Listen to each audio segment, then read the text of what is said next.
Okay, and these are blocks, and there's lots and lots of activities that we can do with blocks. So again, we can do something where you're having your student be able to match the different colors onto blocks that either you have completely colored in or that you've given just an outline. That you've given just an outline to be able to match. That's one task you can do. You can work on having them, again, using those alligator pincher fingers, try and stack and see how many of them you can get into a stack.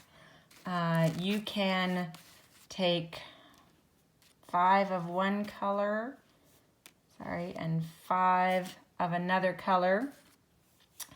And you, as the parent, can make some simple designs with yours by color and have your student try and match theirs to look like yours. So you can make a 3-piece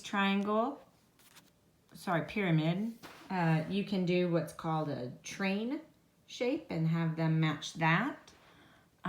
You can have them do what's called a bridge, where 2 of them are apart and one of them is on top, so that they're working on being able to see that space in between. You can even have them try and do, that one's going to be a challenge for me trying to do one-handed, but the notion is that this is then turned. So again, they're having to work on a bit of a different spatial skill. So those are different things you can do with building.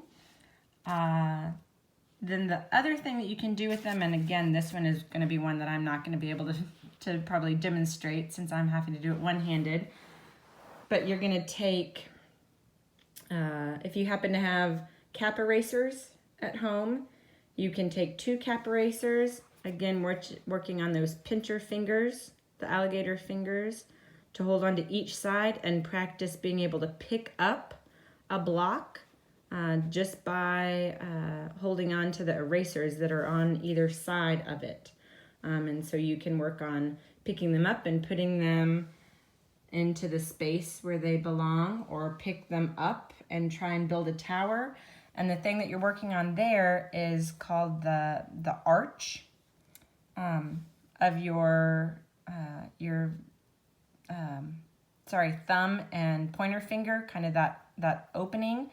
It's a web space that you're working on, which again is helping kiddos for when they're holding their pencils, to try and go from something like that to something that's really big and circular, and pinching something like this kind of helps to encourage kids to use that correct posture for their finger placement. So those are all the different things you can do with something as simple as 10 blocks.